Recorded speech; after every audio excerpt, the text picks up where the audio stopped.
was afraid of the dog.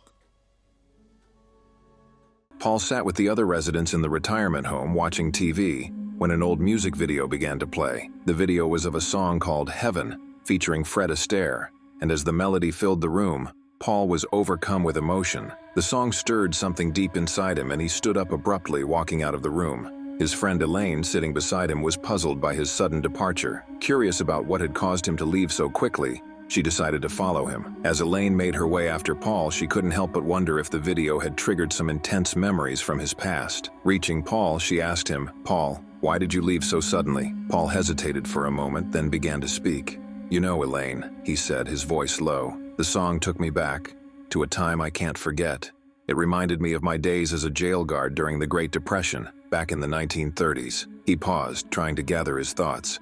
"I was in charge of death row at Cold Mountain Penitentiary, the one they called the Green Mile, because of the green tiles that covered the floors." Paul closed his eyes for a moment, as though reliving the past. "One memory stands out most of all," he continued. "It was 1935 and things were tough. The prisoners worked hard, and the guards had their hands full. One day, I was groaning in pain from a urinary infection when I heard a knock on the door. Brutus Howell, one of the guards, told me a new prisoner had arrived." Paul remembered how he and his fellow officers, Brutus, Dean Stanton, Harry Terwilliger, and Percy Wetmore, prepared for the arrival. Percy, that arrogant fool, was eager to show off. As the prisoner was escorted from the truck, Percy yelled, "Dead man walking." It annoyed the rest of us, but we didn't say anything. The new prisoner, a large black man, walked toward the block. The officers and prisoners, Dell and Bitter Buck, gawked at him, amazed by his size, but when Paul looked at the man's face, he was taken aback. There was something innocent in his eyes. "His name was John Coffey," Paul explained to Elaine.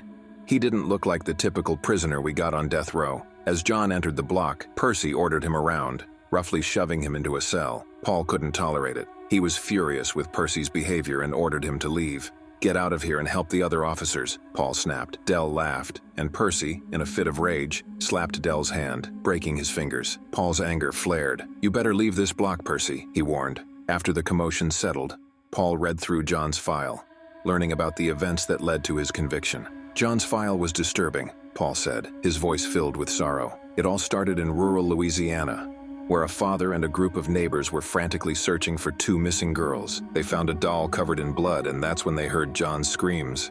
When they found him, he was with the girls, but they were dead, covered in blood. The father, believing John had killed them, beat him senseless. John kept saying the same thing over and over, tried to take it back, but it was too late. Paul paused and glanced at Elaine. I couldn't understand it. Was John guilty, or was there more to the story? As Paul was lost in thought, Warden Hal came to him with news. "I got a call from the state capitol," Hal said, his voice grave. "Percy Wetmore's uncle is married to the governor's sister, and he's been causing trouble again." Paul shared his concerns about Percy. "That man is dangerous," he told the warden. "He broke Dell's fingers, and if he stays, he'll hurt more prisoners." But Hal seemed unfazed. "Be patient," he advised. "Percy's leaving soon. He's applied for a job at Briar Ridge Mental Hospital where he'll get better pay and more respect." Paul was baffled. If he's got connections like that, why is he still here?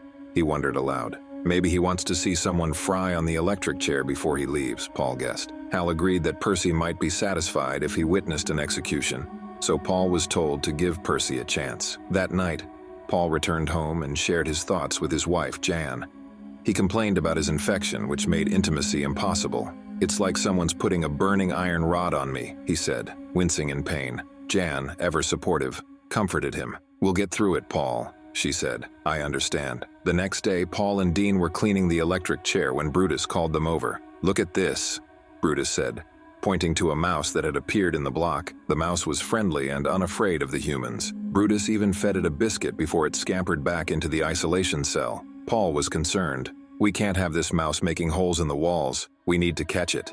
The isolation cell, rarely used, had become a storage area, and when they searched, the mouse was nowhere to be found. Later, as Percy combed his hair, the mouse appeared behind him. Percy flew into a rage, throwing things in an attempt to kill the harmless creature. The mouse managed to escape into the isolation cell again, and Percy, in his fury, began tearing the room apart.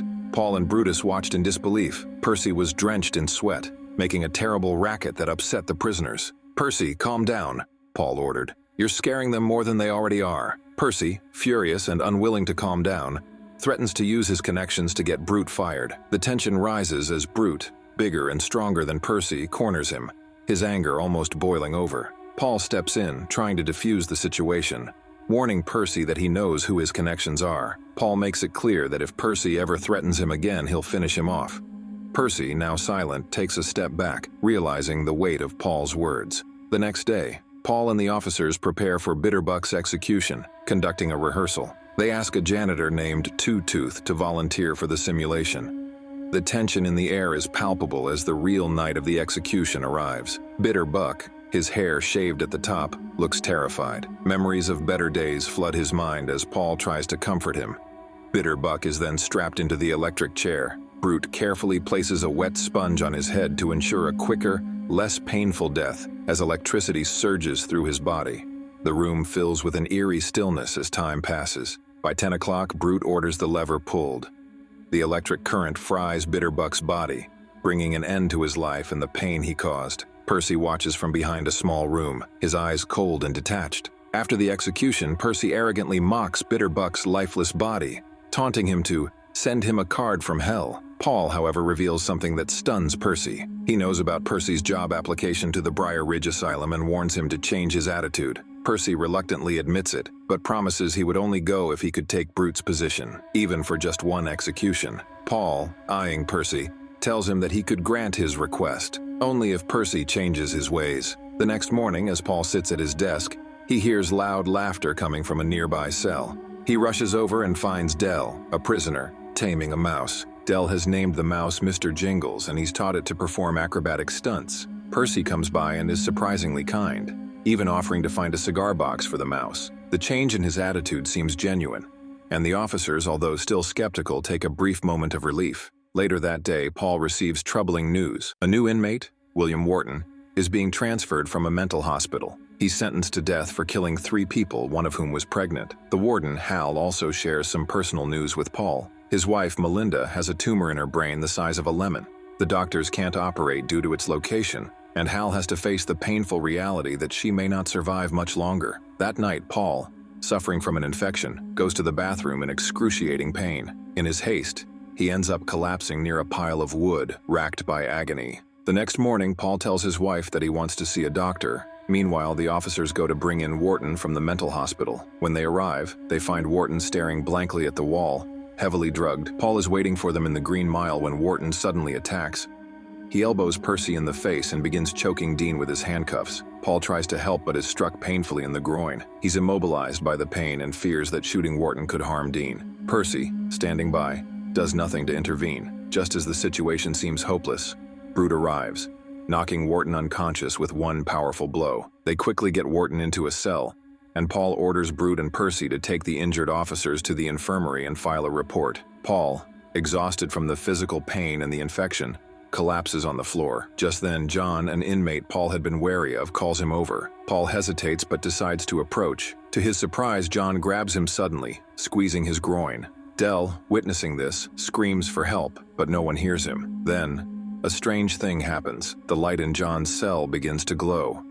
John releases Paul after a moment, and a cloud of tiny gnat-like spores floats from his mouth into the air, disappearing into nothingness. Paul, now more confused than ever, asks John what he did to him. John, looking serene, responds, "I helped." Paul, still stunned, leaves the cell. When he goes to the bathroom later, he's astonished to find that the infection has vanished. He feels relief, something he hadn't experienced in days. Later at home, he tells his wife that he didn't need to see a doctor. John had somehow cured him. Grateful for John's unexpected help, Paul decides to return the favor. He calls Bert Hammersmith, John's former public defender, asking for help in getting John a new trial. Hammersmith agrees to meet and shares a strange story. He recounts how his dog suddenly attacked his son for no reason, despite being well-behaved before. In the end, Hammersmith had to shoot the dog to save his son. He draws a parallel between John and the dog, saying they were both misunderstood and not truly evil. The next day, Paul, as a gesture of appreciation, brings John some cornbread that his wife had baked for him. John is touched and shares the bread with Dell and Mr. Jingles. Wharton, from his cell, watches with envy and hopes John will share the bread with him. But John saves the rest, choosing to give it to those he feels closest to. Later, Wharton, furious at being ignored, attacks Percy, strangling him from behind. In a twisted act of revenge, he grabs Percy's crotch, causing him to urinate in his pants. Dell, witnessing this, laughs, his own revenge for Percy's earlier arrogance. But Percy's humiliation only fuels his anger, and he takes it out on Dell, putting him in isolation as punishment. The next day, Dell receives word that his execution is set. He asks the officers to take care of Mr. Jingles, his beloved pet mouse, before he dies. To console Dell, Paul and Brute promise that the mouse will be taken to the circus, where it can live out its days. But fate takes a cruel turn. When Mr. Jingles escapes from his cell, Percy, still angry, steps on the mouse, crushing it instantly. Dell is devastated, crying uncontrollably at the loss of his only friend. John, seeing Dell's pain, asks Paul to bring him Mr. Jingles's lifeless body. Paul does, placing the mouse gently in John's hands. With a quiet, mysterious gesture, John blows into his hand, and the mouse's body begins to glow brightly. The officers in charge are stunned when they witness an unexpected twist. Mr. Jingles, the mouse, recovers as if he was never injured and returns to Dell, showing no sign of harm. On a stormy night, Dell is strapped into the electric chair for his execution. As Dell's execution begins, Percy, a guard with a malicious streak, deliberately forgets to wet the sponge that's supposed to ease the pain and make the death quicker. Paul, another guard, notices that the sponge is dry, and he realizes the terrible mistake, wanting to stop the execution. However, Percy signals to the officer to proceed, and the lever is pulled.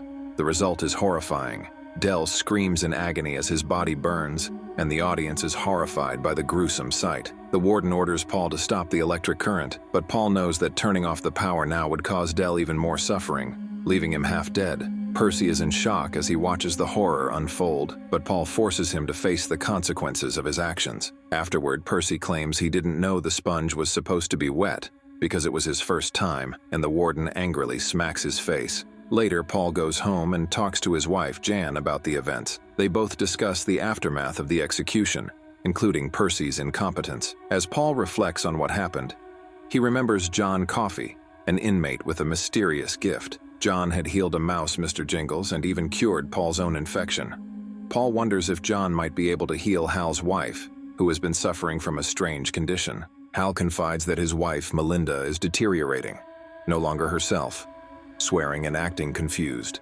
Despite the risks, Paul comes up with a plan to secretly take John to Hal's house to try and cure Melinda.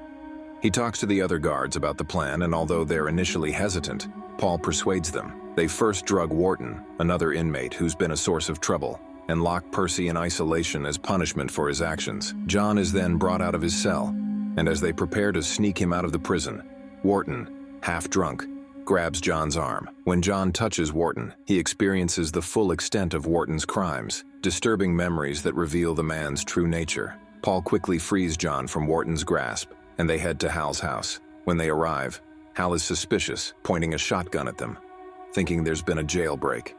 Paul manages to calm him down, explaining the situation while John heads upstairs to see Melinda. As John stands over her, a strange light fills the room, and something intangible flows from Melinda to John, causing a burst of energy. The room shakes and John collapses, coughing. When he gets up, Melinda sits up, looking completely healed and no longer confused. Hal is overjoyed and overwhelmed, but John is not well. He struggles to expel something from his body, unable to fully recover from the experience. Melinda, now fully aware and healed, offers John a gift, a pendant of Saint Christopher, the healer. The group returns to the prison, but John's health continues to decline. The guards quickly return him to his cell just as Wharton is beginning to regain consciousness. Percy is released from isolation, but he's not the same. He's irritated and bitter, and Paul warns him to take responsibility for his actions. However, Percy seems uninterested in listening, and Paul is left to wonder what Percy might do next.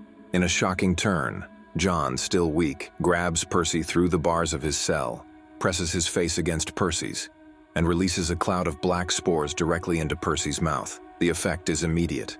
Percy stumbles, dazed, and walks over to Wharton's cage, where the two men exchange a tense, eerie moment. Wharton taunts Percy, and in a moment of madness, Percy shoots Wharton in the chest. The guards rush to stop him, but Percy leans back and coughs up the last of the black spores. Paul is horrified, realizing that John has punished Percy for his cruelty, and Wharton's role in the deaths of two innocent girls. As Paul processes the situation, John reveals the full truth. Wharton was the one who kidnapped and killed the girls, which led to John's wrongful imprisonment. The horrific memories haunt John, and he's exhausted from the trauma of seeing so much evil. Paul listens in shock as John shares these revelations, understanding that John's innocence was always clear, and it was the world around him that was corrupt.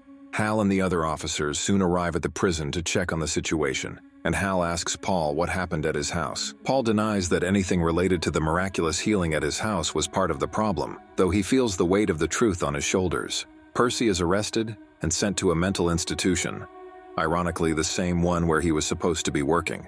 He's placed in a room identical to the one where he had picked up Wharton, facing the prospect of spending the rest of his life in that isolation. Paul, still grappling with the knowledge that John was innocent and had the power to heal, is left with a deep sense of confusion. That night, Paul talks to his wife, who suggests that he should ask John what he really wants. The next day, Paul and the others sit down with John and ask him if he'd like to be set free. John refuses, saying he doesn't want to put anyone in danger. Paul, troubled, asks how John could justify executing an innocent man in front of God. John, however, reassures him, explaining that in addition to his healing powers, he can feel the sorrow of everyone around him. He doesn't want to continue living in such pain and darkness. For him, the execution would be an act of kindness even though he didn't commit the crime.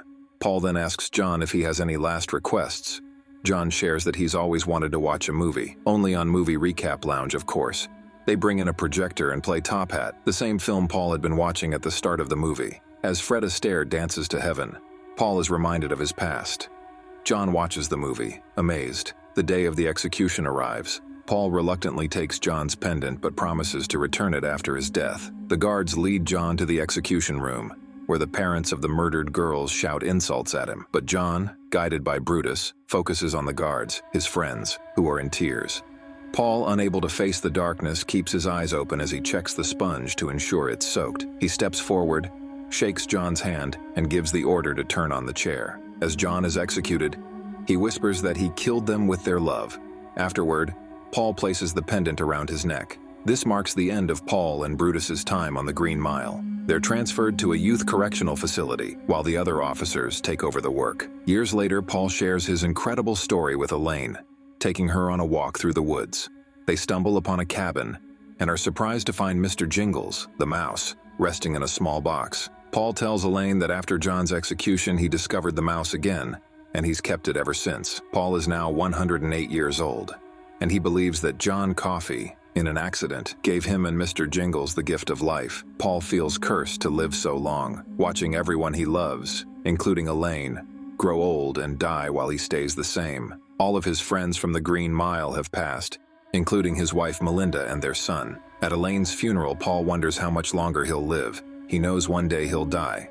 But seeing how John Coffey prolonged the life of a mouse, Paul wonders if he'll keep living for even longer. And to keep your binge going for a bit longer, just click on my recommendations on the right next. Drop a like and subscribe if you enjoyed this story. I got many more for you.